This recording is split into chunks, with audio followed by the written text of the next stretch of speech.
Test, test.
I think her husband had to have a hip replacement.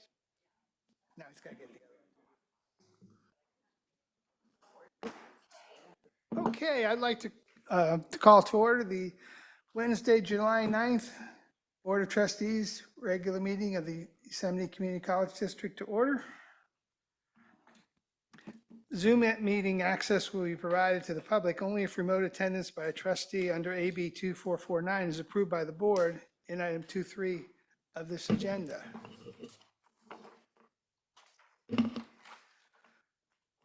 Could we have roll call, please?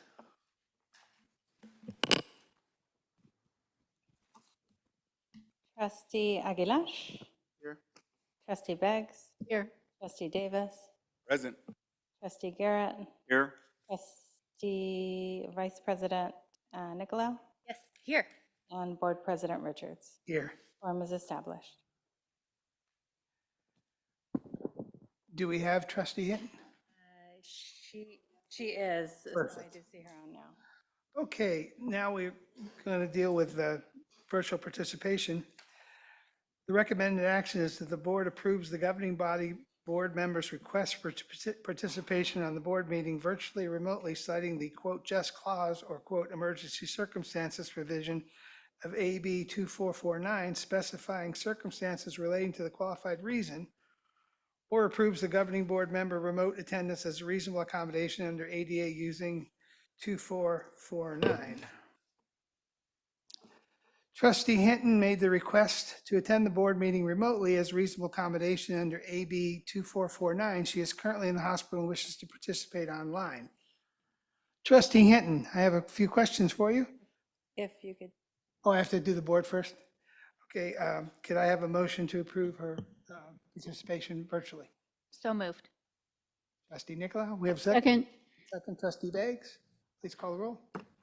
Oh, all in favor, say aye. Aye. Motion carried. Okay, trustee Hinton. First question, are there any other individual adults in the room? If so, what's the general nature of your relationship with them? she just came in, so let's get her Okay, audio. and I'm not even to anything I've already screwed up, so this is not so great. Trustee Hinton, if you can turn on your video and your audio, please.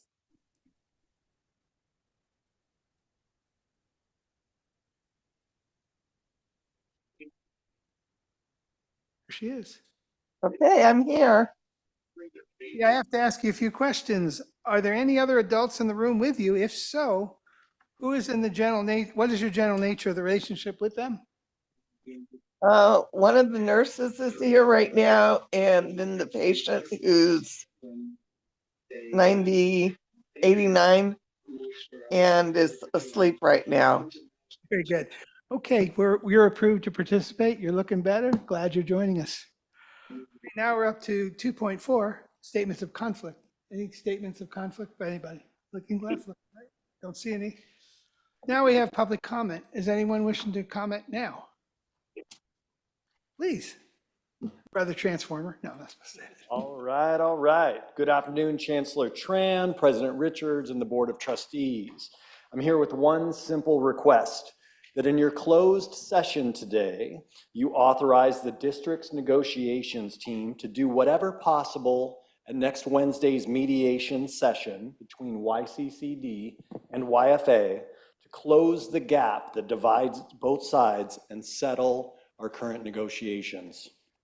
YFA, as we've always been, is empowered and prepared to put this round of negotiations to bed without further delay. So I'm hoping the district team will be equally empowered and equally prepared. Without a doubt, we want to avoid arbitration or impasse, and we want to help the district to implement RSI. But in order to do any of those things, we need to see significant movement in our direction.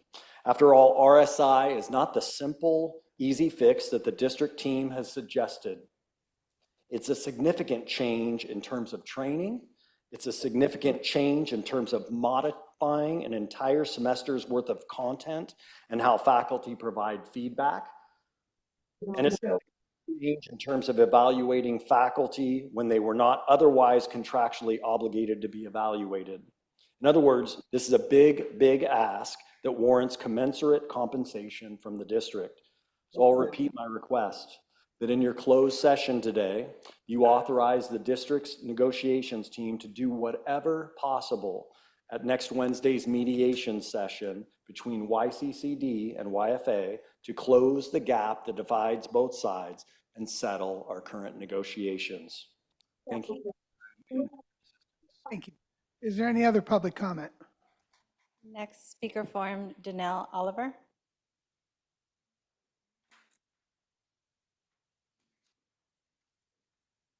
Welcome. Thank you. First and foremost, thank you for your time and your continued dedication to students, employees, and the communities that our district serves. I know you face complex decisions and competing priorities, and I appreciate the work you do on our behalf. I'm here today as a proud classified professional who has served this district for 21 years, who believes deeply in the mission of our district and the important work we do together. Like all of my colleagues, I'm proud to be a part of the team that supports our students every step of the way, from the moment they apply to the moment they cross the stage at graduation, from enrollment to financial aid, maintenance to IT, student services to campus safety. Classified professionals are the backbone that keeps our colleges running smoothly. Our roles may look different from our faculty colleagues, but our impact is every bit as important. And that is why I feel compelled to speak to you about fairness and equity. Right now, many classified professionals feel there is an imbalance in how we are recognized and supported compared to our faculty partners. We all work hard to help our students succeed. It takes each of us working together to make that possible. When we talk about equity, we need to ensure that every employee group feels equally respected and valued for the contributions they make to our district's success. It's about treating every role with the same level of dignity and trust, and about honoring the agreements and commitments we have made together. I believe this is what makes our district strong. When we stand united in our mission, when we look out for each other, and when we show that in our actions, that fairness is not just an idea, but a practice. I respectfully ask you to keep this in mind as you make decisions that affect all of us. We stand shoulder to shoulder with our faculty colleagues to serve students, and we ask to be treated with the same fairness and equity in return. Thank you again for your time, for listening, and for your continued leadership in making our district a place where everyone can thrive and feel equally valued. Thank you very much.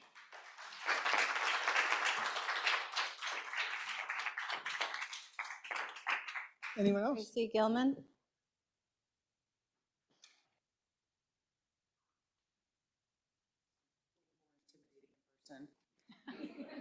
Just letting you know. Welcome. Don't be intimidated. Just be yourself. Phew. Okay.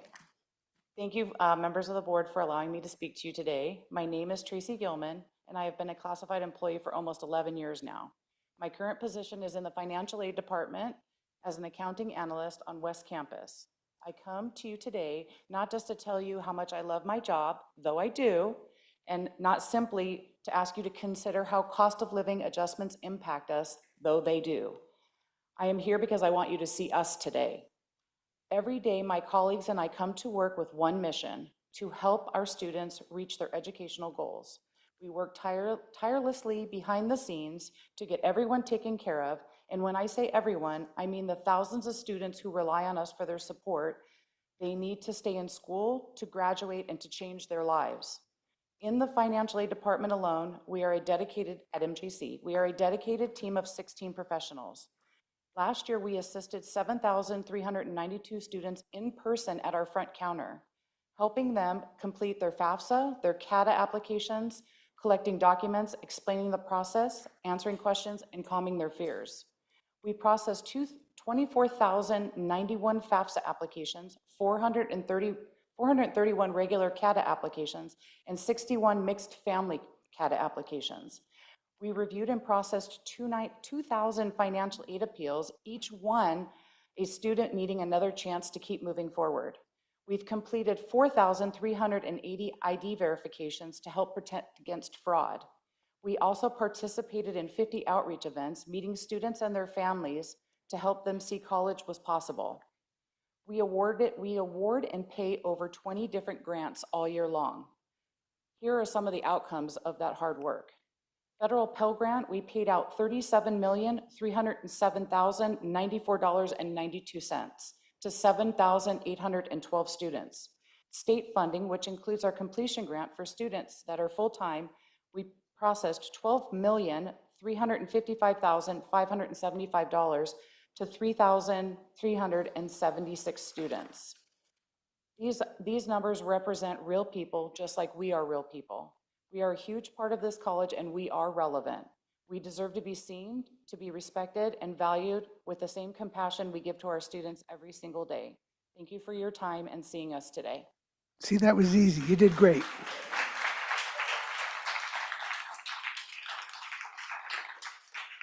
Next speaker?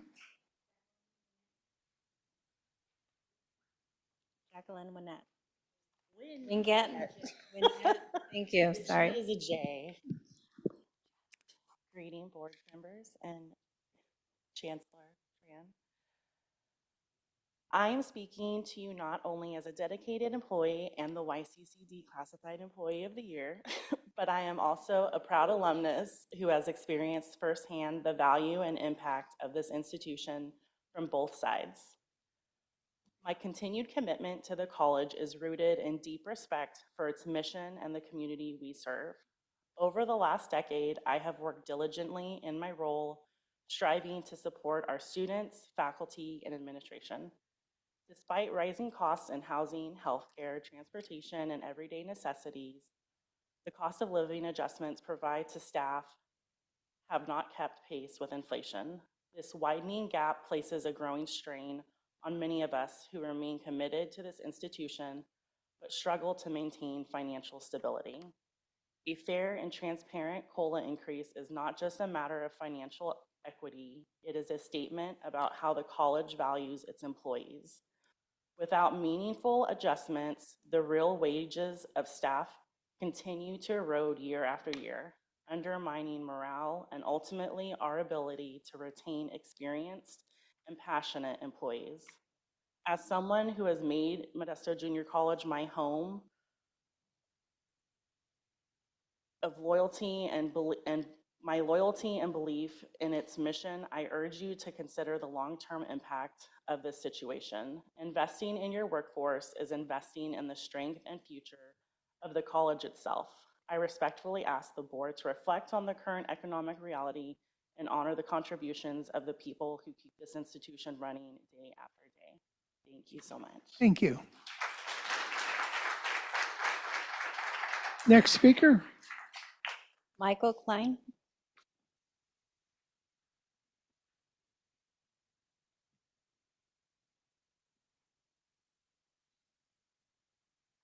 Welcome.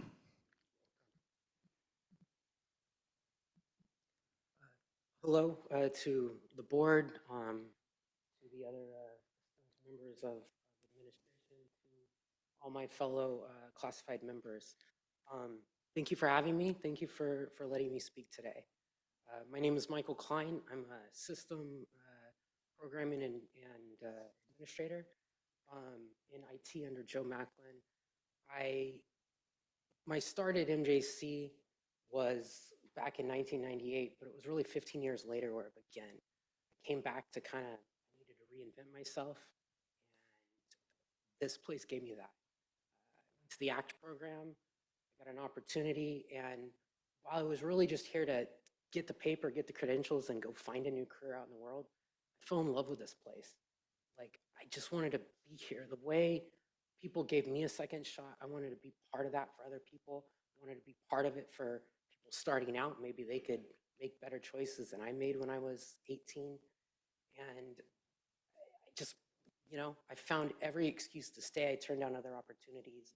I started working here. I went from a student worker to being in the high ranks of IT. And I'm proud of that accomplishment, and I'm proud to work alongside the people I get to work with. And so I'm here today taking time to speak about equity and because it's important.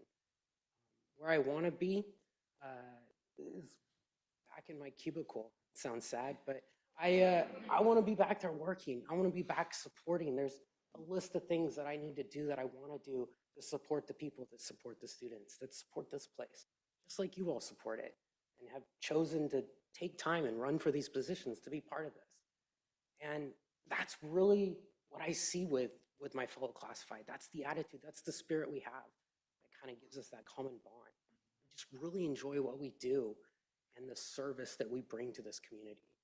And so we're here today to talk about equity because the reality is things are hard right now. And we're talking about cost of living. We're not here talking about raises. This isn't coming from a place of greed or a cash grab. We shop at the same stores that the faculty do. We pay the same MID rates. We're dealing with the same burdens of the cost of living. And I know you all see it. You live in the community. You know it's there. That's what we're dealing with. And that's what we're asking for. We just want fair treatment. We don't want to have to worry about these things. We don't want to be here. We want to go back to doing the job that we love, serving the students in the school that we love. So that's what we're here to ask for. And it affects everybody, but in our ranks, like, we have some of those that need it the most. And that's really who I'm here advocating for. I need it. We all need it. And some need it even more. So thank you. Thank you for my time. Thank you for hearing me.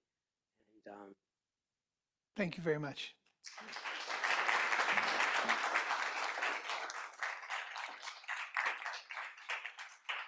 Next speaker. Sabino Salas. Welcome, Mr. President.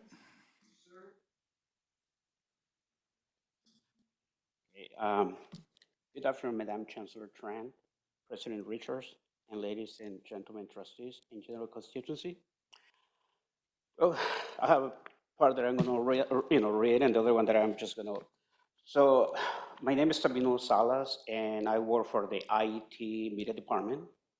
I've been working here for 6 years as a full-time, and prior to that, I was a student worker.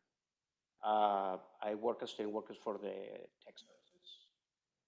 My mentor is right here on the back. His name is Sargon Jadigar, and he's the one who encouraged me to work, to work in this place because it's a good place to work. And also something about my personal life is the same time that I was a student here and I graduated back in the year I don't remember. Okay, it's been a while, but. My daughter, who is sitting over there, and my son and I, we graduate the same day, the same generation, with the same degree in computer science. I think that was back in 2018, but I don't want to lie with the year. I bet they know the date. Oh, they know everything. You teenagers. No, they're pretty smart. What can I say about my kids?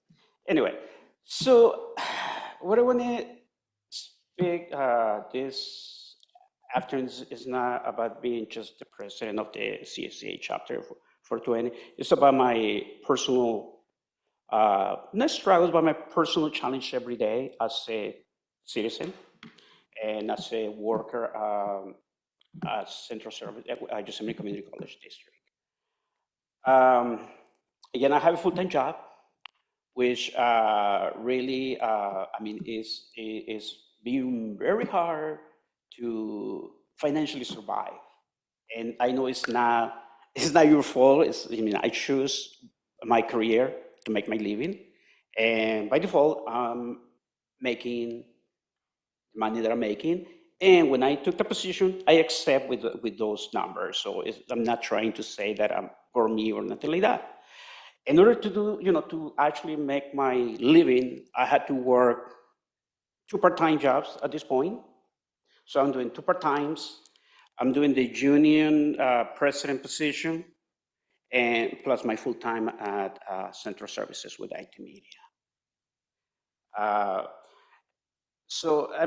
And just like me, we have a lot of classified police members that they had to go through the same thing. They had to find part-time jobs in order to make their living, just to live day by day. Not even, they cannot say that they are having enough money to spend, have, vacation trips or nothing like that. It's just to live our daily lives. And during these negotiations, I know you are hearing about, what we are asking for. And the only thing that really we're asking is for fairness. And now I'm going to read what I have. Okay. I'm here to share with you the unseen yet indispensable contributions of our classified employees to highlight the critical role they play in supporting the success and well-being of our school community.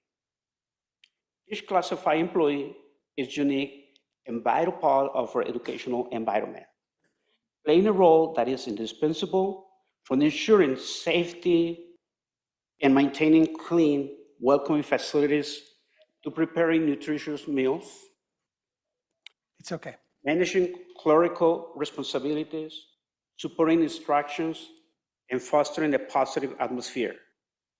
Their diverse contributions enable both teaching and learning to thrive in our community.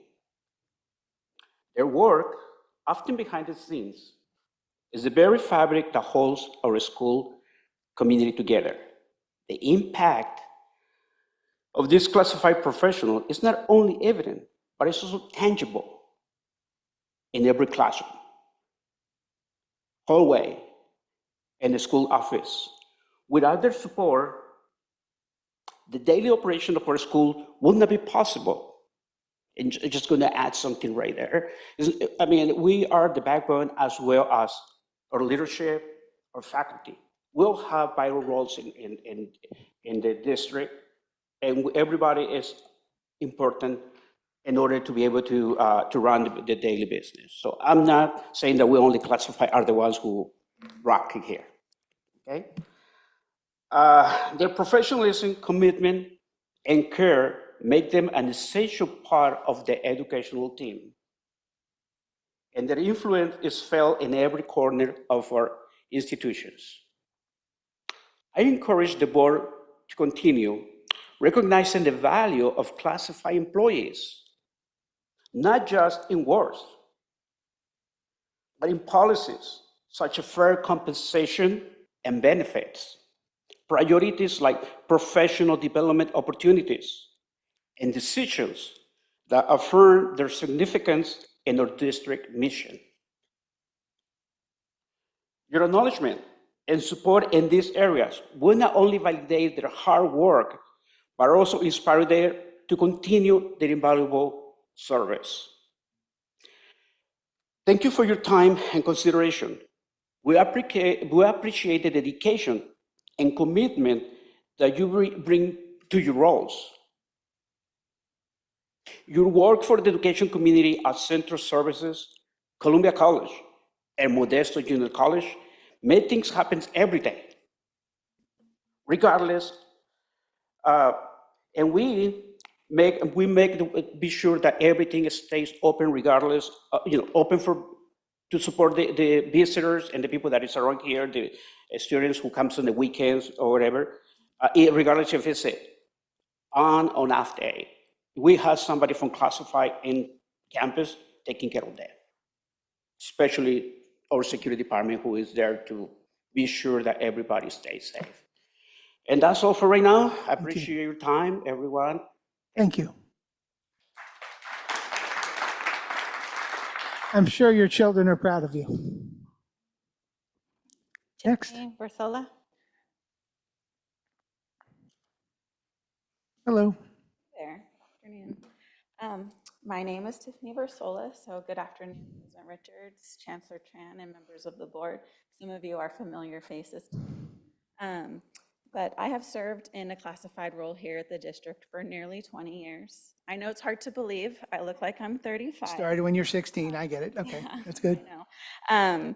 But I've had the opportunity to serve in classified roles at both the district and campus levels. That gives me a holistic view of some of my colleagues and the work that they do, broadly. But first, I want to thank you for your service and thoughtful leadership as you guide and provide for our district. And as trustees and executive cabinet members, I recognize the immense responsibility you carry in allocating and managing our resources wisely, not just financial, but also human, right? Most of that is represented in classified management and faculty positions. Our people, I'm speaking on behalf of classified professionals, are vital assets to this district. Our skills, dedication, institutional knowledge, and resources are resources that should be nurtured, valued, and stewarded just as carefully as any budget line. So as discussions around COLA, wages, and benefits continue, there has been a long sense of inequity at how these processes unfold. Classified professionals, too, continue to navigate rising costs of living while maintaining their loyalty to YCCD, the students and community that we serve. and request of the same sense of fairness, transparency, and recognition of contribution as other constituent groups. And as you enter into closed session today and consider items related to negotiations, I just respectfully ask that you keep in mind the 6 success factors that we used to use in student support services. And those are nurtured, directed, focused, engaged, connected, and valued. So these principles don't just apply to our students, they apply to us as employees as well. And when classified professionals feel nurtured and appreciated, when they feel seen, heard, and supported, they will bring their best to the work that supports our student and community. And this begins with cultivating an environment where all employees feel a sense of belonging and purpose. So thank you for your time and thoughtful consideration. Thank you very much. Next speaker. No more? Is there anyone that didn't fill out a card that'd like to speak? Okay, with that, I'll close the public comment. We do have a closed session. Madam Stenographer? The board will adjourn to closed session to discuss items 3.1 to 3.6 as listed in the July 9th regular meeting closed session agenda. The time of adjournment is 3:28. Thank you very much. See you at 5:30.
I'm ready to call to order the Wednesday, July 9th, 2025 Board of Trustees regular meeting. It's the 724th regular meeting.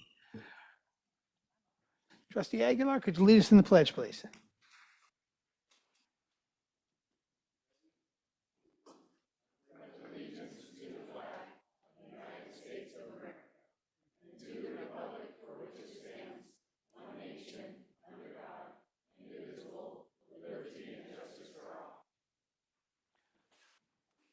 Okay, moving on to 4.3, could we establish quorum, please?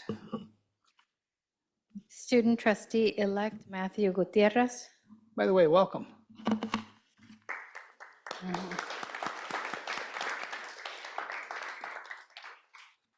Here. Trustee Aguilar. Here. Trustee Beggs. Here. Trustee Davis. Here. Trustee Garrett. Present.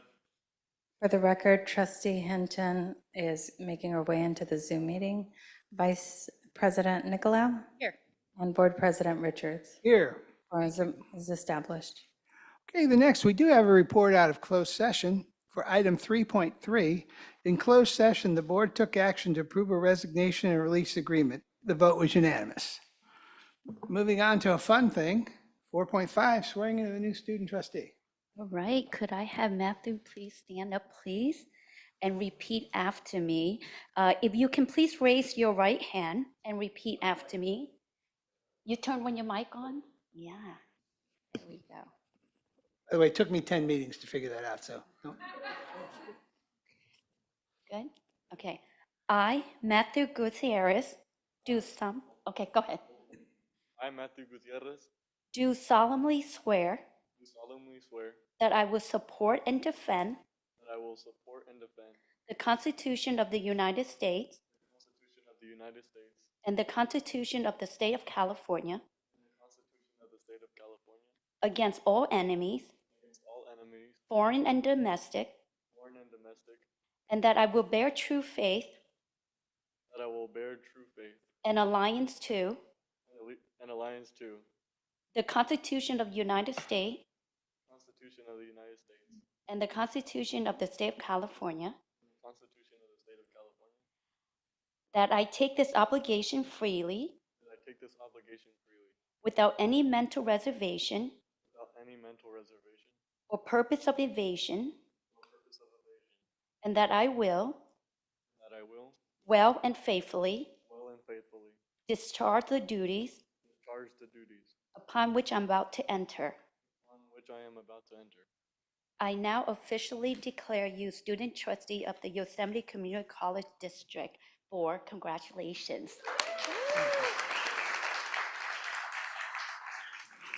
We'll have you make comments when we go around the board. We'll have you do comments when we have board comments at the end. Okay, 4.6, any statements of conflict? Looking left, looking right, not seeing any. 4.7, are there any change of orders of business? Not seeing any.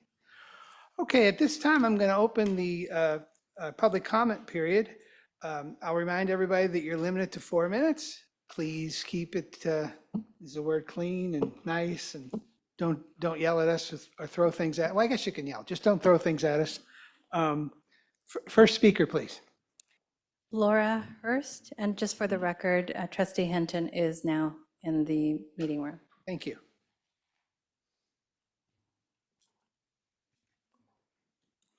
Good evening. Thank you for the work you do on our behalf, and thank you for allowing me to speak to you today. I'm Laura Hurst. I'm a financial aid specialist here at MJC. I will be reading some prepared comments for the board on behalf of Rosalinda Vieira, Student Success Specialist, Modesto Junior College. Good evening, trustees. I apologize for not being here in person to speak with you today. I'm currently attending a professional conference out of town. However, I wanted to ensure my voice was still part of this important conversation. My name is Rosalinda Vieira. I'm a proud MJC graduate who now has a master's degree, a mother of MJC students, including one who graduated and 2 who transferred after taking classes here, and a student success specialist who has proudly served Modesto Junior College since 2013. I am also an elected city council member, so I understand the weight and importance of public comments. I've shared my concerns directly with my trustee, and I appreciate the opportunity to have them heard here. MJC is more than just a college. It's a cornerstone of this community. I see that every day, not just in my work, but in the community I live in. I'm regularly approached by students and families who ask for assistance, and I'm always proud to help them. I am deeply committed to the success of our students, and I work hard to reflect that commitment. This summer alone, I've been working 10-hour days, connecting with 100 to 200 students a day in counseling. I'm often among the first employees on campus before 7 a.m. and one of the last to leave after 5:30 p.m. I love my job. I am proud to watch our students walk across the stage at graduation, many of whom I've helped along their journey. That's why it is so disheartening to hear that bargaining with classified professionals may not be occurring in good faith. I see that faculty and management, including deans, have arrived at agreements despite our Me Too clause. And while they certainly deserve recognition, so do we. Classified professionals are a vital part of the student journey, from keeping our grounds welcoming to assisting students with applications, financial aid, registration, and every step toward graduation and transferring. We are the foundation of student support services, and we work hand in hand with our faculty and administration, but often as the student facing. I respectfully ask that you encourage fair and good faith bargaining with CSEA. We are dedicated to equity and student success, and we hope the district will show the same commitment to those of us who serve on the front lines every day. Thank you for your time and for your service to the college. Respectfully, on behalf of Rosalinda Vieira, Student Success Specialist, Modesto Junior College employee since 2013. Thank you. Thank you. Next speaker, please. Janie Warren.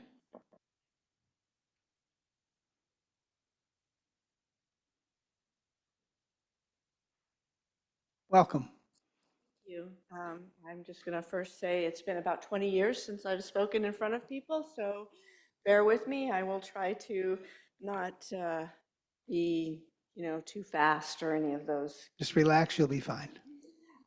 Good evening to our distinguished board members, Interim Chancellor Tran, esteemed staff, and valued community members.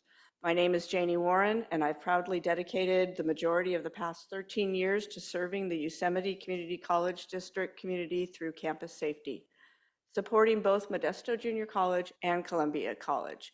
I do support both colleges and do run up to Columbia now and again and try to help out as much as possible. Our department plays a vital role in ensuring that the safety and well-being of students, faculty, and staff are taken care of. We are often the first to arrive and the last to leave. We are here for you and for everybody that comes to visit our colleges. During the pandemic, when campuses were closed, we remained on site. We were and still are in some capacities the ones collecting returned items, assisting instructors with drop-offs for students, retrieving lost property, and even helping students collect textbooks or other essential materials. Our presence is constant, 24/7, for the district and most importantly for our students. During off hours, students often turn to us for guidance and support. We're trained to recognize signs of distress, and we never hesitate to offer a helping hand or a listening ear.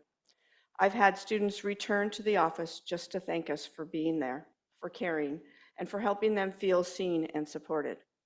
And they don't just praise campus safety.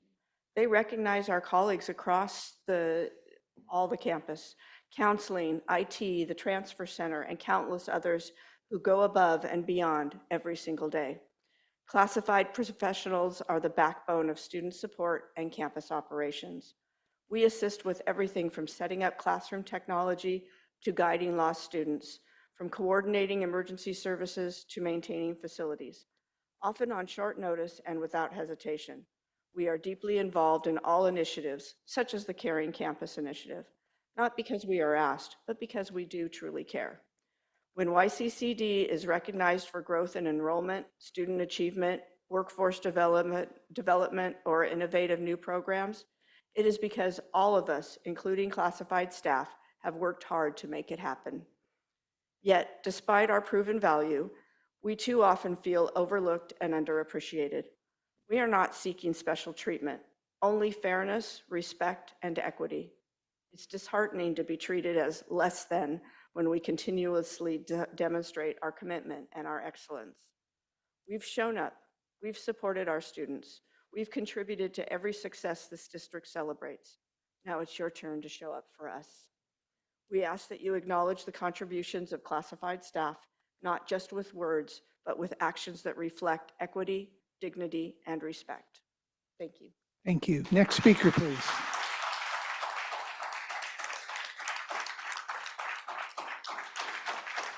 Liza Vasquez. Liza Vasquez.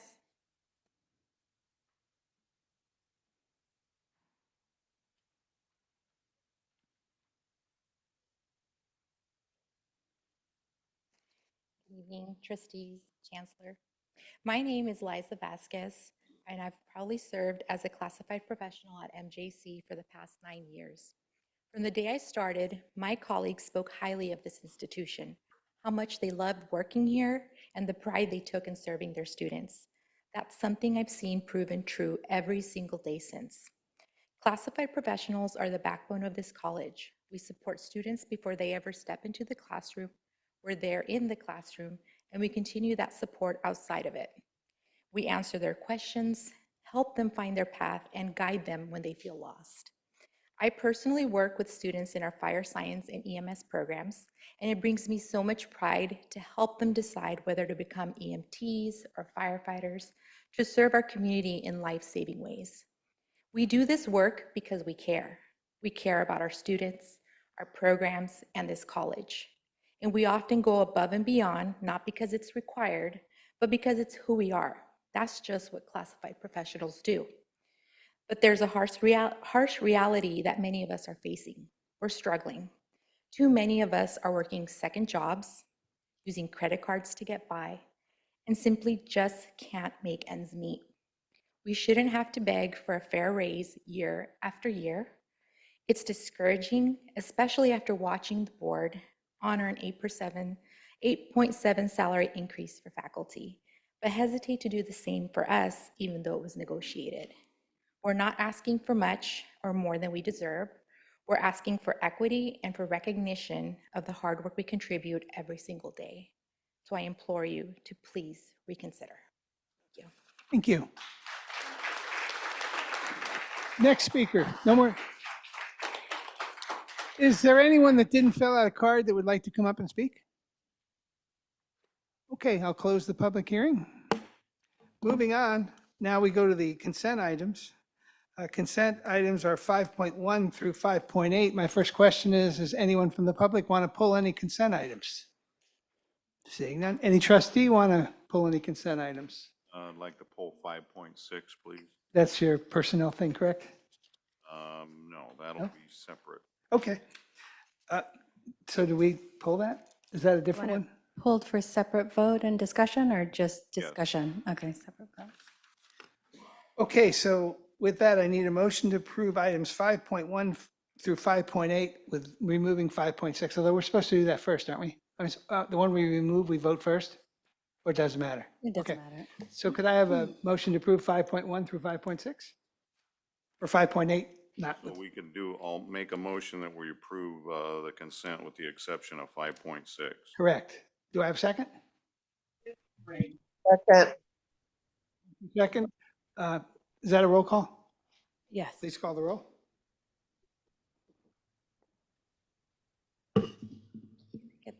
The first and second, I'm sorry. It was trustee Garrett and trustee Hinton. Thank you. Trustee Aguilar? Trustee Beggs? Trustee Hinton? Aye. Aye. Trustee Garrett? Aye. Trustee or Vice President Nicolau? Yes. And President Richards. Okay, before I vote, I made a mistake. Student trustee advisory vote first. I abstain. Okay, aye. Thank you for Sorry that. about that. Okay, now it posts. The vote is 7-0, motion carries. Now we'll go to 5.6. Well, if I may first, Okay. more importantly, I'd like to recognize Margie Humphreys, 6 years of service, professor of nursing, School of Health Professions, Modesto Junior College. Meeting. Okay, I just have to leave it here. You can move it halfway over, but not all the way. Thank you, hon.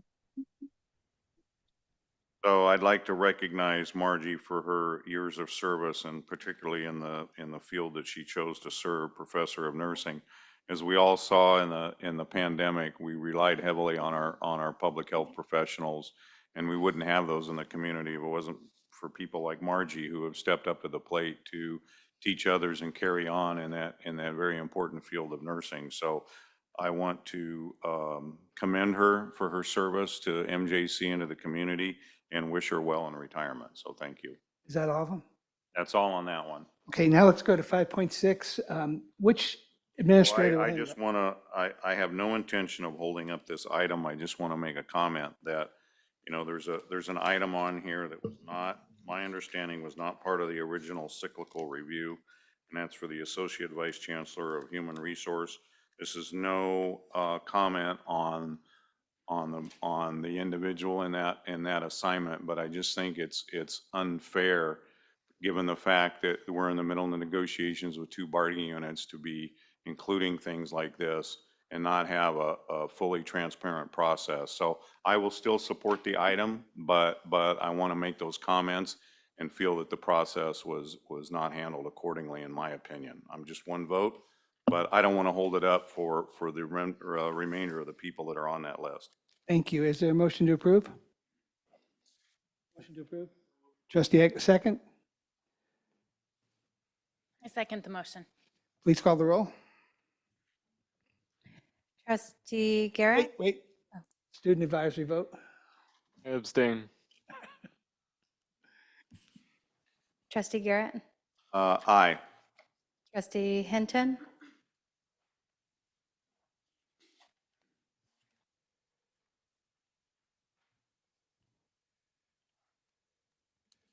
Aye. Vice President Nicolau? Yes. President Richards? Yes. Trustee Aguilar? Aye. Trustee Beggs? Aye. Trustee Davis? Aye. The vote is 7-0, motion carries. Okay. Well, now we'll move on to action items number 6. First is that the Board of Trustees approve an out-of-country travel for Modesto Junior College Shaylin Roy Williams and Coach Brian Beeman to attend and compete the Canadian Track and Field Championships from July 30th to 2025 to August 1st, 2025, as listed on the July agenda. As the former athletic director of Canadian University Simon Fraser, I'm very excited about this and we wish her the best. Could I get a motion to approve? Second? Second. Trustee Nicola. Student trustee, I abstain. please call the roll. Trustee Beggs? Aye. Trustee Davis? Aye. Trustee Garrett? Aye. Trustee Hinton?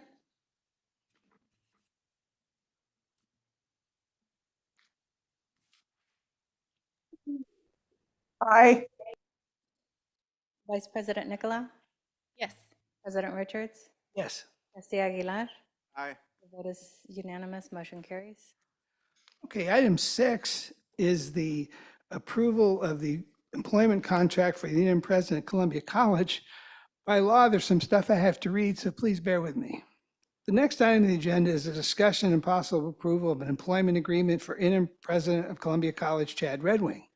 The full proposed employment agreement is available to the public now, but before we can take action on the proposed contract, I have to provide the following verbal summary of compensation and benefit terms of the proposed contract.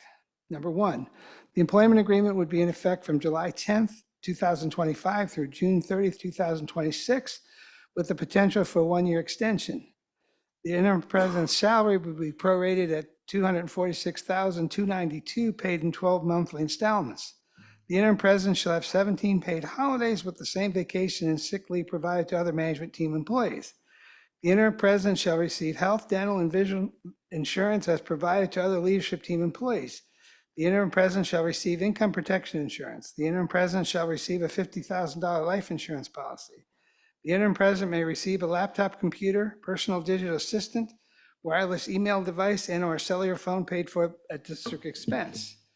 Item 8, if the interim president is unilaterally terminated without cause during this agreement, he would receive $1 and have retreat rights back to his prior position.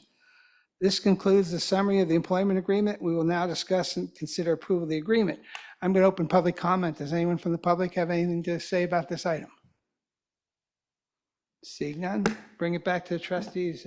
Any comments from anybody? Okay, I'll seek a motion to approve. I move that we approve the contract. Is there a second? Did you get that? Second. Nance, we already got it. Okay, let's go ahead and call the roll.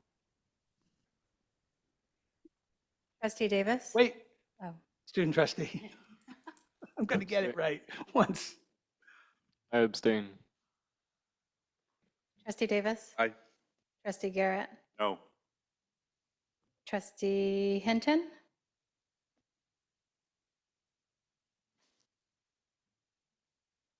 I don't think she heard you. Trustee Hinton? Aye. Vice President Nicolau? Aye. President Richards? Yes. Trustee Aguilar?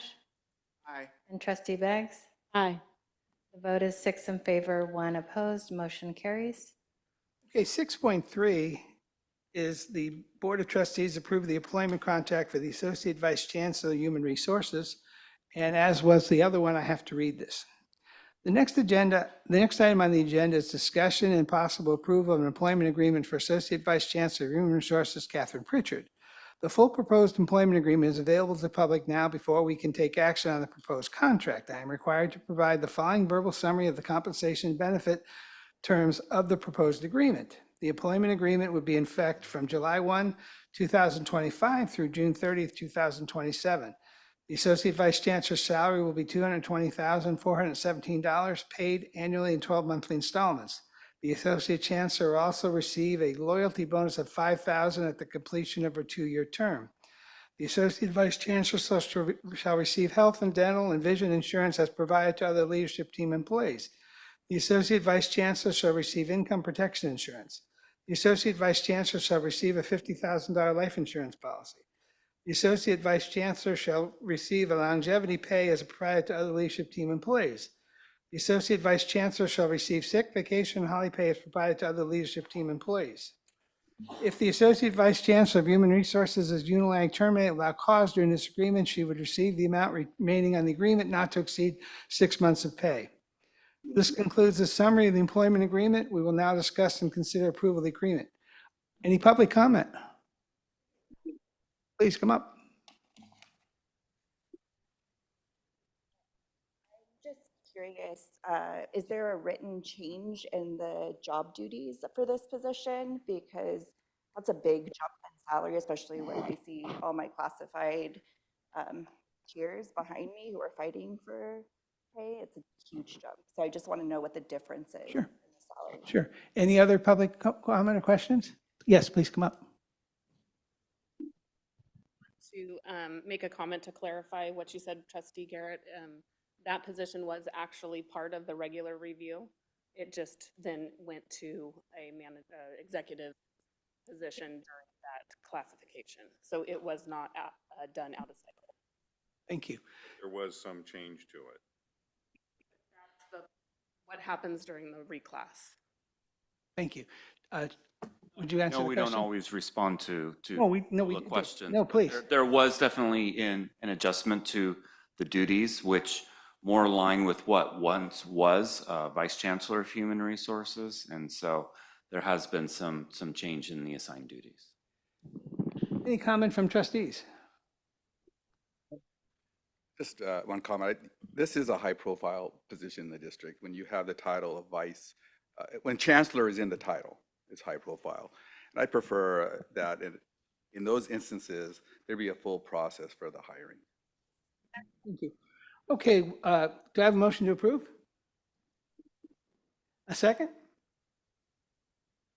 Trustee Day? Okay, student trustee, Nay.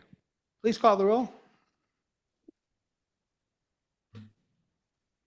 Trustee Hinton, Yes. Vice President Nicolau, Yes. President Richards, Yes. Trustee Aguilar, Trustee Beggs, Yes. Trustee Davis, No. Trustee Garrett. No. The vote is 5 in favor, 2 opposed, motion carries. Thank you. We'll move on to 7.1, board committee reports. The first is board finance committee report. Trustee Garrett? I have nothing to add this evening. Thank you. Thank you. Next is the board policy committee. Trustee Beggs? We're not meeting this summer. You also have Modesto Junior College Foundation report.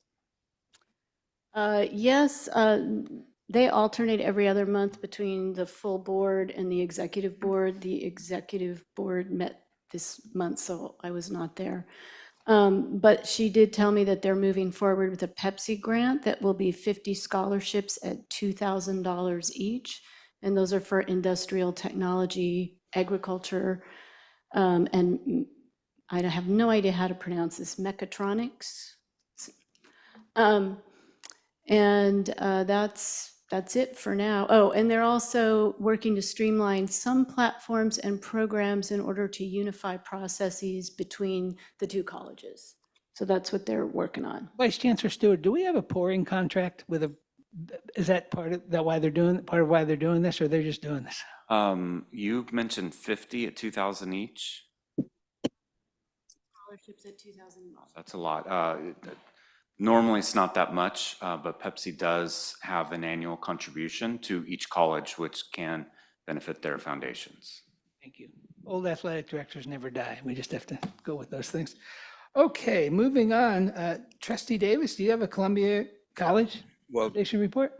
Regarding item 4 and 5, there's been no meeting since my last report for the Columbia College Foundation or the Association of Stanislaus County Board, so no reports. Thank you. Trustee Garrett, do you have something to report about the Valley Insurance Program Joint Powers Agency Board report?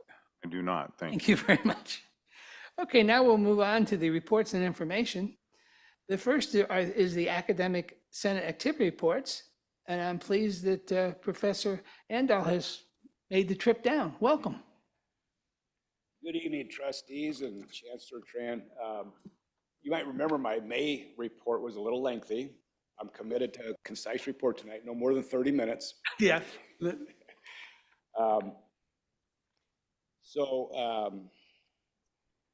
Yeah, just a few things here. Professor Rebecca Rogers, our Senate's president-elect, and I went to the State Academic Senate Leadership Conference last month. In part, that was the reason I didn't make the report here last week. It was a great conference. I think there's always a reputation, always brings good comments, and no exception here. We continue to work on our faculty retreat, which is scheduled for August 15th. Lots of nice, great activities. Some things we're trying for the first time, like any good educator does, right? You try new things and see if it works out. And last, we're pretty excited that for a relatively small faculty at Columbia College, and we're trying to figure out the numbers. I think we're in the low 40s right now for full-time faculty. My count is we've either hired or we're in the process of hiring 9. Open that for me. So general counselor, special programs counselor, college nurse, art, English, physics, interim math, 2 of those positions, history / poli-sci, and last, my temporary replacement for next year because of my reassignment as Senate President. So I don't think I missed any, but that's close to like a fourth of our faculty. I mean, Very good. somewhere around Mr. Math, I think that's about right. So we're pretty excited about that. It's always exciting to get a fresh influx of new faculty and bring new ideas and new personalities and all that. Thank you. I compliment you on your length. You did very well. Thank you. I learned. Okay. Modesto Junior College Academics Professor Flores.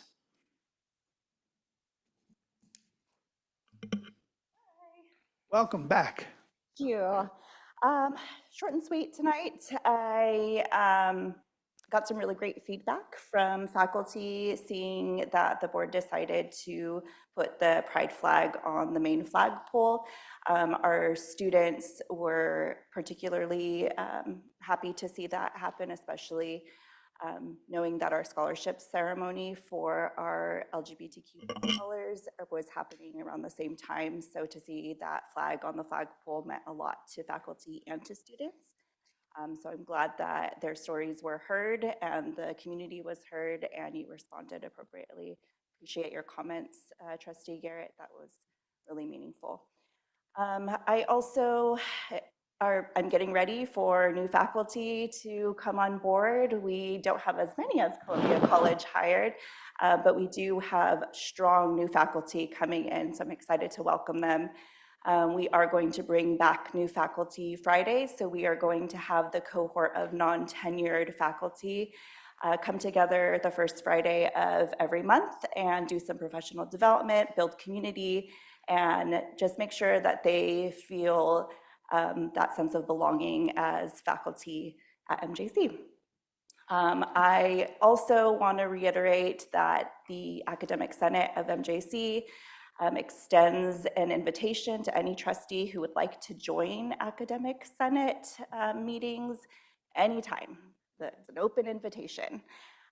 I appreciate within the last 2 years, Trustee Garrett has been the only trustee to show up to our Senate. And so I hope that you all decide to make an appearance, come and let's have a conversation about how we can work collaboratively to support our faculty and supporting our students. And that concludes my report. Thank you very much.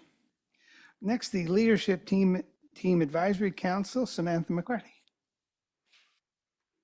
Now I know why you're trying to get my attention, but it worked out good. Thank you. Good evening, board members, President Richards and Chancellor Tran. Since January, LTAC reps have been working diligently alongside HR to fully update our handbook. We've made great progress and are currently working on due process and adding steps for progressive discipline. Our goal is to complete the updates by the end of July and to present those changes to all leadership team members for input and approval at a mid-August meeting.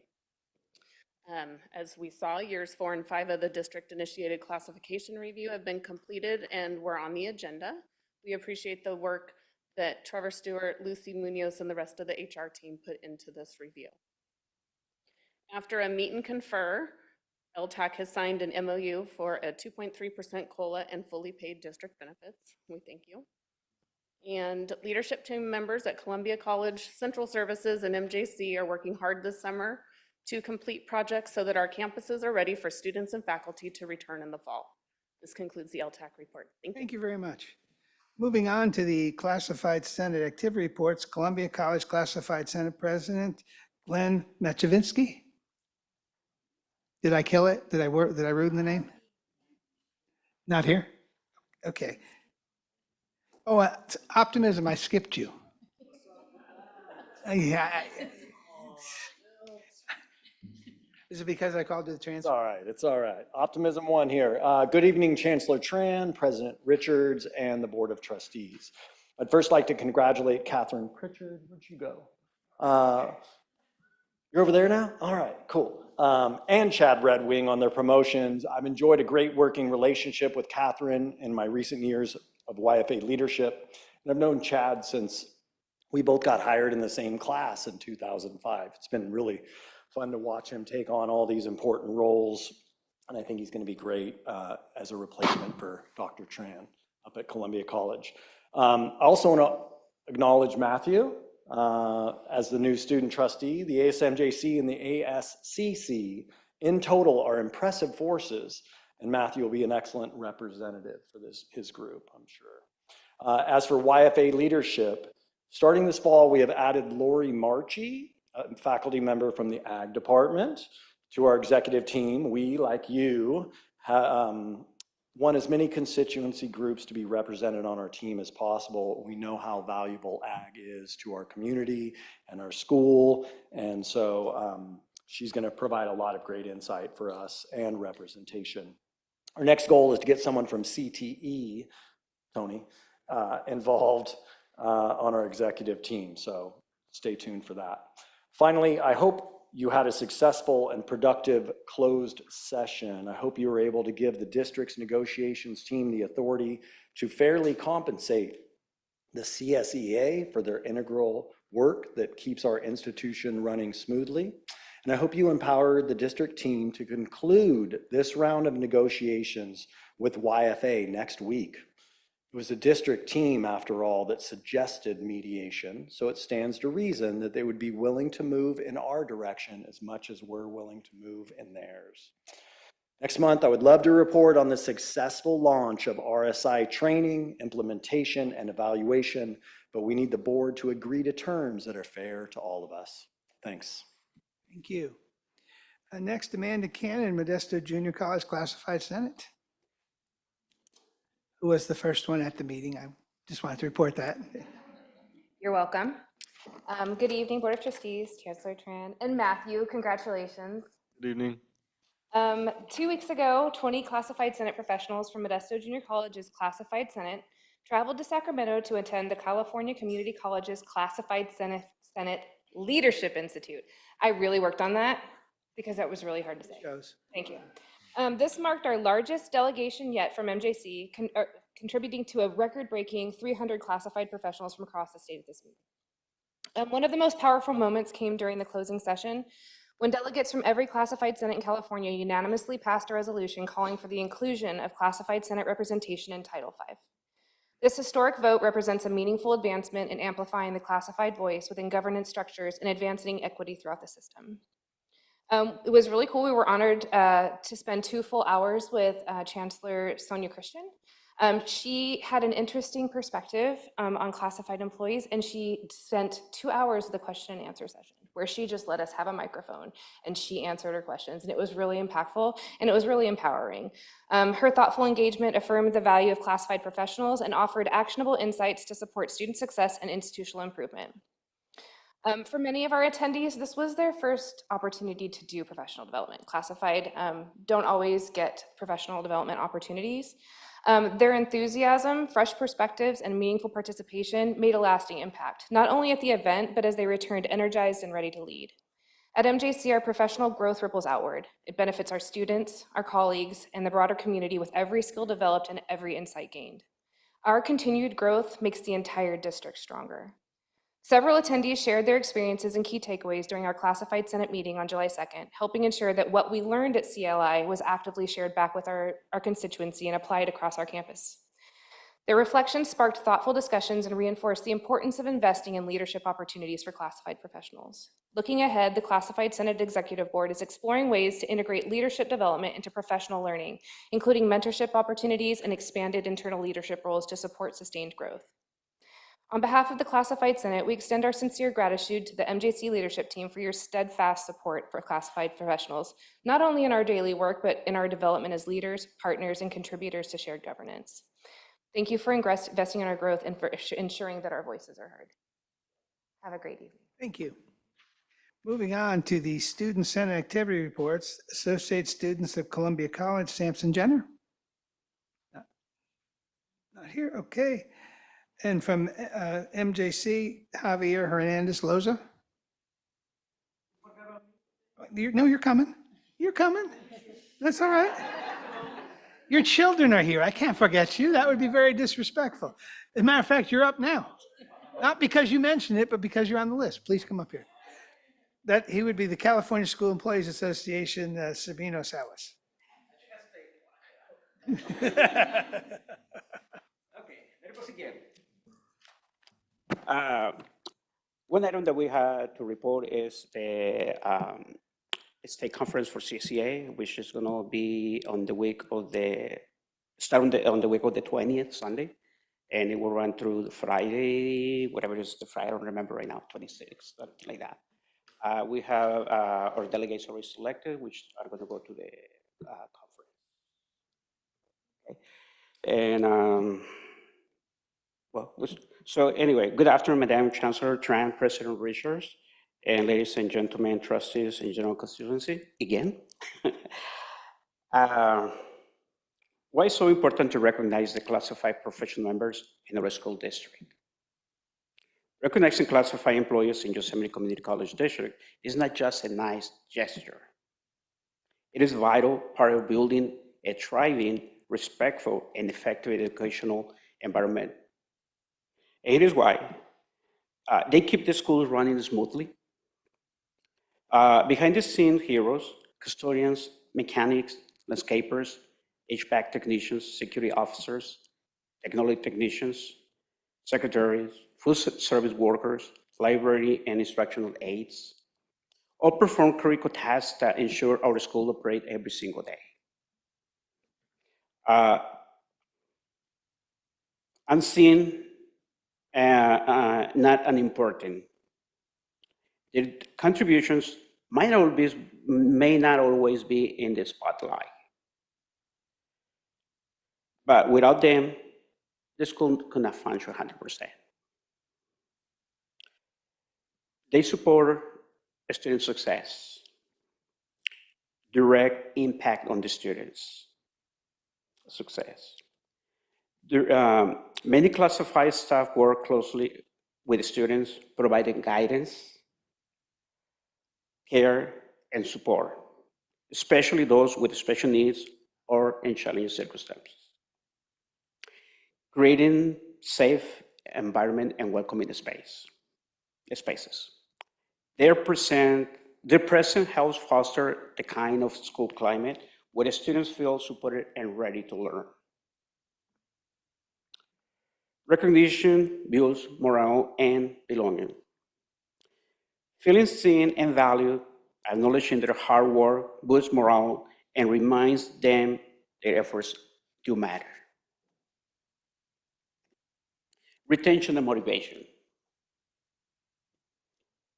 When employees feel appreciated, they are more likely to stay and continue giving their best.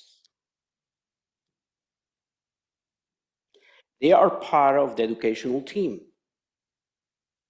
not just support.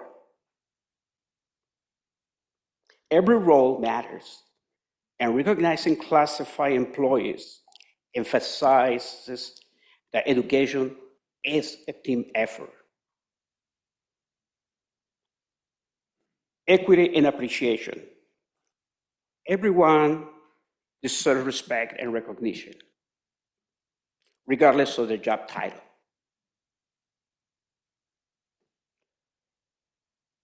It sets the tone for the whole community. Culture of respect. Valuing every member of the school helps create a culture of mutual respect and inclusion. Leadership by example. When leaders recognize classified staff, other students, teachers, and the broader community will follow suit. I appreciate the time and the opportunity to speak to all of you this afternoon. Thank you and have a good day. Thank you. Moving on. Back to the liaison board, Professor Choi. Or you can get from there, that's fine. There's nothing to report, sir. Thank you. Okay, at this time, I'll call on Interim Chancellor Tran for her report. Hey, I would like to call on President Dr. Brian Sanders for a report.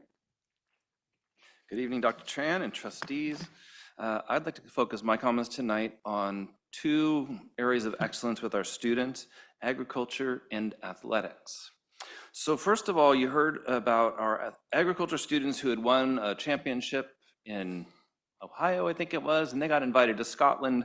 Well, it turns out that when our students went to the Royal Highland Show in Edinburgh, Scotland, they had an amazing experience, and they managed to compete in pairs and won second place from the world competition in reserve international champions for the dairy judging team. So this was fantastic. The students' names were Dulce Campos and Teresa Young competed on one of the teams. The other team was Lauren Young and John Chapman. Dulce won second high overall individual. Lauren Young won third high overall individual. So look at that. MJC students leading the world. Well done. Also in international or interstate competition, I guess, we have our MJC athletics students. So I'm reading some highlights of the note from Dean Vortman. MJC Athletics has set a new benchmark for program success, finishing 7th overall in California and 2nd among all Northern California colleges in the Ron Case Cup standings, which is the overall rankings for the system. We totaled 148.5 points out of 200 possible. So that's pretty fantastic. Our team reflects consistent results. This is, let's see, 73 points for the men and, wait for it, 75.5 points from the women's teams, including the women's track and field team, which got all 20 points in the category before winning it statewide championship. Fantastic. So Dean Vortman says, to finish in the top 10 in the state 2 years in a row and second in Northern California is a reflection of our student athletes' incredible drive, our coaches' commitment to excellence, and the college's support of our mission. We finished 7th place just behind Cerritos College from Southern California and ahead of several regional powerhouses, including our rivals, Sierra College, Fresno City College, and Santa Barbara City College down south, and Mount San Antonio College was in the lead. So the other thing that's really interesting to me is our students are thriving so much. We've got state champions, we've got top 10 finishes, but our students, we've got 700 students in our athletic programs. They're averaging above a 3.0 GPA. In fact, it's 3.01, which is kind of cool. They're also doing, as we know, students need to be full-time in order to complete their programs in 2 years, 14.5 units per semester on average of the students, and they've completed 39.2 units overall. So we're really thriving in all of these athletic fields, and we're excited now to be growing from 21 sports to 22. You'll hear a little bit more about that next year. So isn't that fantastic, right? So yay, athletics. So I'm asking myself why our students are thriving in these programs and how is this all happening? And some things are the drivers. Certainly the students themselves are driving for their own excellence as well. So absolutely kudos to our students. But they also have some amazing coaches that are going above and beyond every day to help these folks go. As we speak, Coach Brian Beeman, we thank you for your approval earlier to send our track star. She's a dual citizenship student in the United States and also Canada, and she's going to the Canadian Olympic trials with her coach. Brian Beeman is going and spending time there as part of his duties in supporting his athletes, and so that's fantastic. Professor Nicole Morris went to Scotland and supported the team. She's been on all of these trips. I signed so many, and you do too. You see the travel requests for her going everywhere. Now, these faculty members who are doing just a fantastic job, but they're also being supported by two excellent deans that we have in these programs. In agriculture, we have Dean Troy Gravatt, who's been selected in the last couple of years, and also in athletics, Dean David Vortman. These two folks take one for the team, going to meetings, going through all of our processes, making sure that all of these things are happening correctly so that our students can just do their athletics, our coaches can just coach their teams and not have to worry about all the other things. They and their support teams are doing a fantastic job, including all the classified professionals who are part of those schools as well. And then I also want to tout the work of the vice presidents, because in an environment like this where success is thriving, it's when our deans are working with the executive team and there's a position of stability and strength that's coming from that. Our vice presidents are doing a fantastic job of supporting the deans and nurturing them up, teaching them what they need to know and building on their strengths and such. And then lastly, it was the board 18 months ago. I'm kind of reflecting on the selection of another president for the district. 18 months ago, I got a chance to start in this role, and you asked me to build stability for MJC and to build the reputation of MJC in the community. These are the kind of investments that we're making in people, bringing good people along, nurturing them, providing a stable work environment, and it's very much paying off. And so thank you for your work in support of stability and the strength of Modesto Junior College. Thank you, Brian. And in my new role, I would also like to acknowledge and thank you for your hard work, for your dedication, always like team play and say what's best for MJC, because I truly believe who's in charge matters. So thanks so much for your work, Brian. And at this time, we also would like to bring on our Vice Chancellor of IT. It's important for us to look at our IT, where we're going, what the future looks like, because there's a lot that's going on, and we want to highlight the great work of our IT team. Right. Good evening. Thank you, Chancellor Tran and trustees. I really appreciate the opportunity to share a little bit about where we're at in our IT programming and where we're going in the future. I promised that I would keep 5 to 7 minutes, so I'm going to work really hard to do that. Although, if everybody wants to spend an hour here, we can do that. Oh, let's see. That's okay. They're not my staff, so we're okay. No, I truly. Let's see. Let me grab this here. Every clicker is a little different, so hopefully this will work on the first try. So for those who don't know me, I'm the Vice Chancellor for IT and Institutional Research. Tonight I'm going to be focusing on what we're currently doing, kind of what the progress that we made this last year, and our strategies for going forward. And hopefully this will be very informative. I'll try not to use words that are too techy, but it may slip in. It's part of my job. So I wanted to share a little bit, and I think this picture gives a real good image of our team. This last year, we had an IT retreat in Oakdale, and we had a group photo afterwards. And so our different divisions, service desk, technology services, media services, enterprise applications, infrastructure and operations, and our information security office. So we have 48 full-time staff with 12 workers.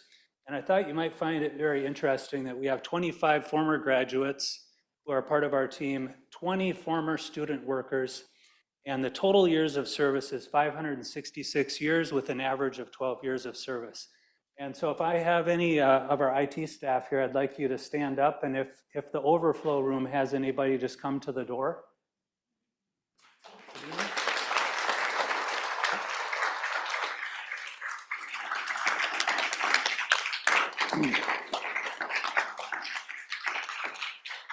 All right, so thank you. Before I go, I actually wanted to start with a story because I think stories are very powerful. You know, the IT team is often behind the scenes doing work. Sometimes it's noticeable. Sometimes you'll see an email that goes out about some work that's being done. And this is one that was pretty visible, but I think it really highlights the important work that the IT team does. So I'm going to provide a narrative and then share a little bit. On Thursday, July 18th, 2024 at 9:09 p.m., a routine software update from cybersecurity firm CrowdStrike caused a massive global IT outage, primarily affecting Windows systems. The faulty update led to widespread blue screen of death errors and system crashes. Many of you, I'm sure, saw this in the news, and I was 3 weeks into starting my job here when this happened. So early morning. Pardon? So you caused it, is what you're saying? Yeah, well, I don't think that's the conclusion, but okay. So early morning, Friday, July 19th, reports of widespread outages began to flood in from across the globe as systems that had downloaded the faulty update began to crash, resulting in the blue screen of death on many computers. Throughout the day, CrowdStrike and Microsoft worked together to provide remediation steps. Affected machines often required manual intervention, and that's what made this particularly difficult to respond to. And it made recovery times a time-consuming process for many organizations, ours included. So about the middle of the afternoon on Friday, news outlets started reporting this. So it was very, very widely known. Approximately 8.5 million Windows computers were affected worldwide, and significant disruptions were seen across sectors, including aviation, education, you name it. So how did this affect YCCD? At around 6 a.m. on Friday, July 19th, our team was seeing early reports of this issue and confirmed that we were affected by the outage. 14 of our staff began working to identify the solution to the issue and went room to room from every single district office, every single room, and every single building at each college to fix the issue. By the end of the day on Saturday, July 20th, we had addressed 99.9% of all affected computers. This meant that there were no delays to the start of summer school, which began on Monday. This is the power of our team. They responded quickly and decisively in a crisis. So that is who our team is. And some of the people here tonight were the ones that were going around and doing that hard work. So I want to say thank you to the team. There's been other issues that have happened like that, but this one, I think it was valuable for the board to hear that and for the public to hear that. Okay. So some quick stats. This last year, we completed 9,699 service tickets. I really wish we had had one more, but that's where we sat. We support over 7,000 computers, 300 classrooms, approximately 55 major applications, but there's many, many more that we support. These are just ones that are used pretty widely. We have 108 data closets, 282 servers, 129 switches, 411 wireless access points, and usually during school, about 3,000 concurrent Wi-Fi users. So some of our high-level accomplishments this last year, and these are very significant. We launched and elevated the maturity of the Information Security Office. So this was a brand new division for IT and a major, major step forward.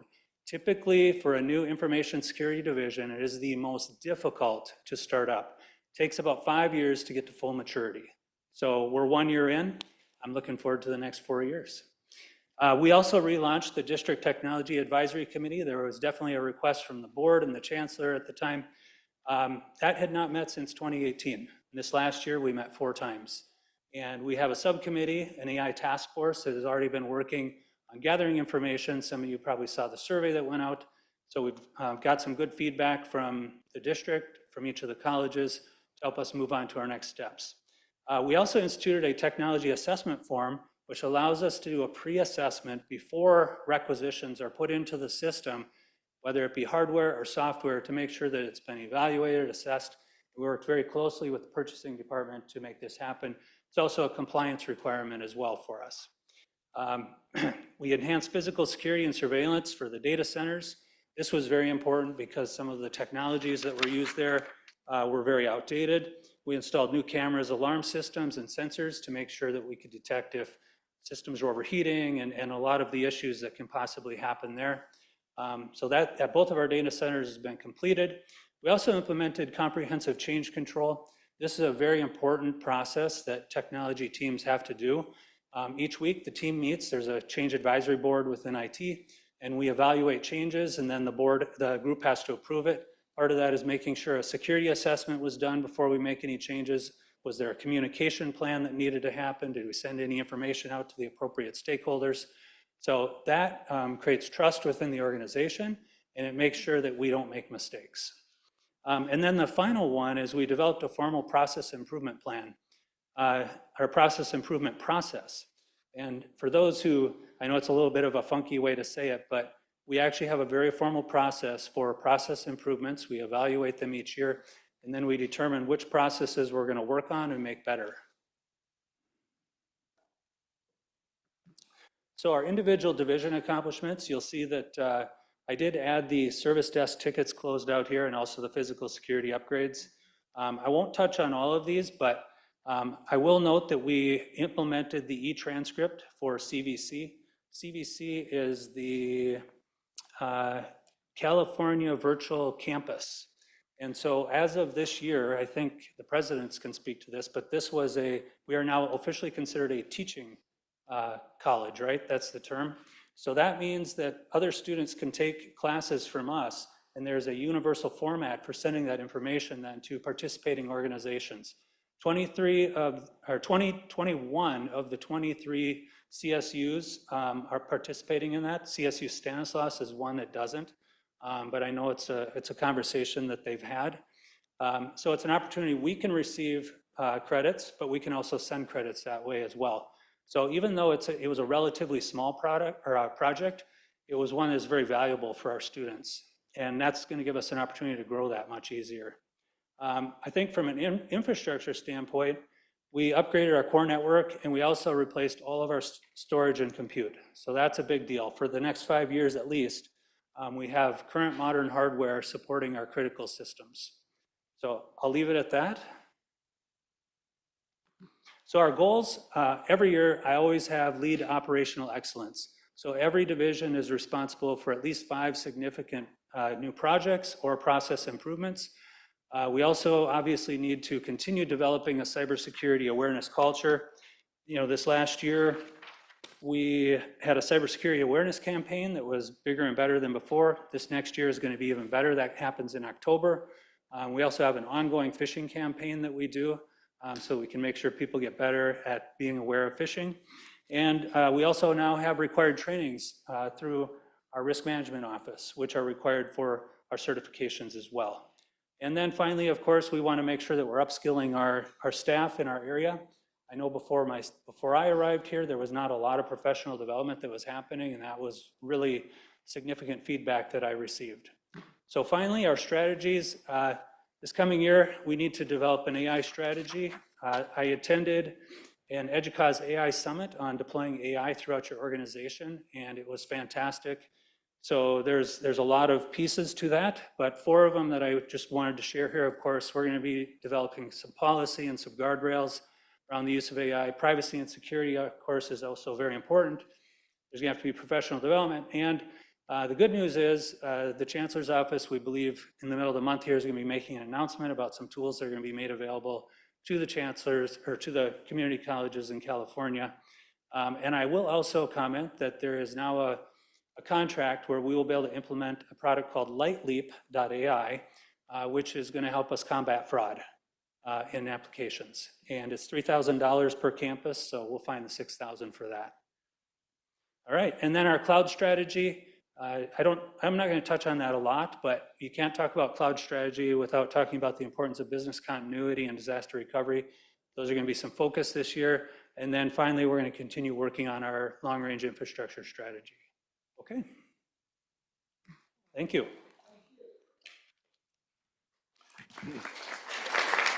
Any questions?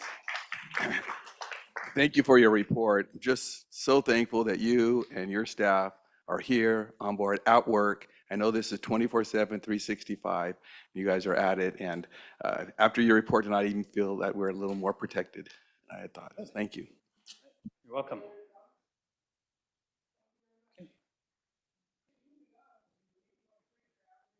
That is, thank you. 8.3, travel report, that's information only.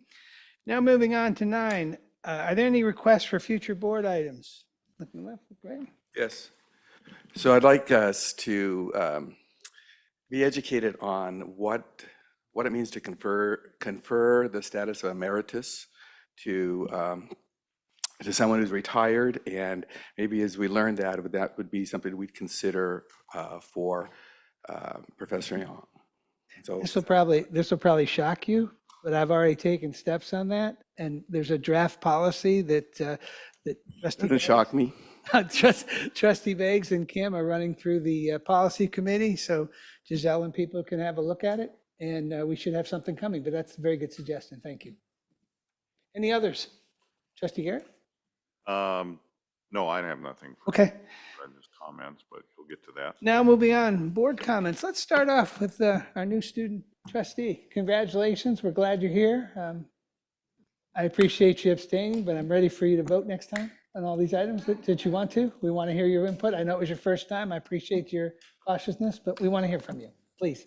Yeah, if I'm going to be honest, I didn't give enough time to look over the budgets. So, yeah. But next time I'll be more prepared. Sorry, guys. Thank you. Do you have your support staff here this evening? Want to recognize anybody that's here for you this evening? Oh, my significant other, Celeste Randolph, right there. She's going to give me flowers.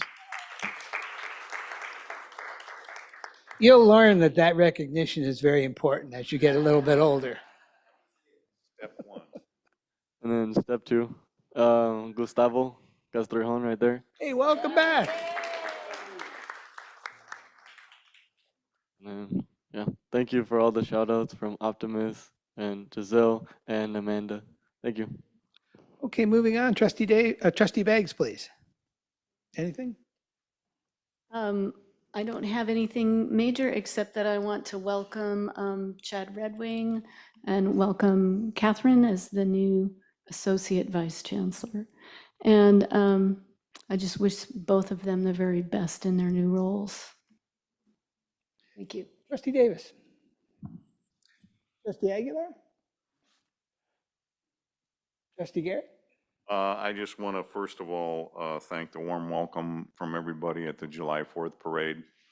You know, it's kind of tough when I think we were 80, and Brian kept telling me, it's already started, it just hasn't gotten to us yet. So it was, what, an hour in before we started rolling? But that's what happens. We got spoiled the first year because we were spot one. But it was great seeing everybody. I'm telling you, Judy, out of your, I mean, awesome job. She's got everything lined up for all of us, the students that were there. It was just a great time. And in the judging booth, although we didn't get anything, but we did have representation. We had Dean Mackey was one of the judges, and I also saw Sam Piersdorf was up there as well. So we were kind of hoping we'd get something, but we didn't. But the fun was being there with everybody, and it was a great time. So thank you again. That's all I have. Trustee Hinton, anything? Okay, moving on. Trustee Nicolau. I actually have a couple. One, I want to thank everyone from CSEA for showing up today. I'd love to get one of those t-shirts. I'll be glad to pay for it. But we appreciate the respectful way in which you're expressing your views. Negotiations are tough, but we do see you, and we're doing everything we can to address your concerns while also taking our charge of fiduciary responsibility seriously. But thank you. I do have another story that I think is kind of neat. On Saturday, I had a constituent tell me about a student who, in his words, had taken a whole bunch of classes and was wanting to join the Army, but really had no idea how to get a degree and thought that they should have done stuff. And the quote was, he's really screwed up, but he's a nice kid. So I happen to remember that one of our former faculty liaisons, Dimitri Karyokos, I think I said it properly, he was a counselor. So I sent him a text, and he says, oh, by the way, I'm in Greece. I said, hey, I'm sorry, I really don't mean to be bothering you. He goes, no, I want to take care of this. So he quoted, I went to a little Greek village, and I was able to use Spotify or whatever it was, and somebody named Joe Namelli shared the information. And by that Monday, he got back to the student with a whole plan of action. So I think that's really cool. And I think, a lot of times people get criticized that we don't do enough, but this is just an example of people reaching out. And when you hear the stories tonight, we really are fortunate to have a great staff. I also want to congratulate Interim President Redwing and Associate Chancellor Pitchard. You're Vice Chancellor, whatever it is. Congratulations, well deserved. You've given, 25 years to this place? I appreciate that. With that, we're adjourned. The next meeting will be August 13th, same place, same time. Thank you. Thank you.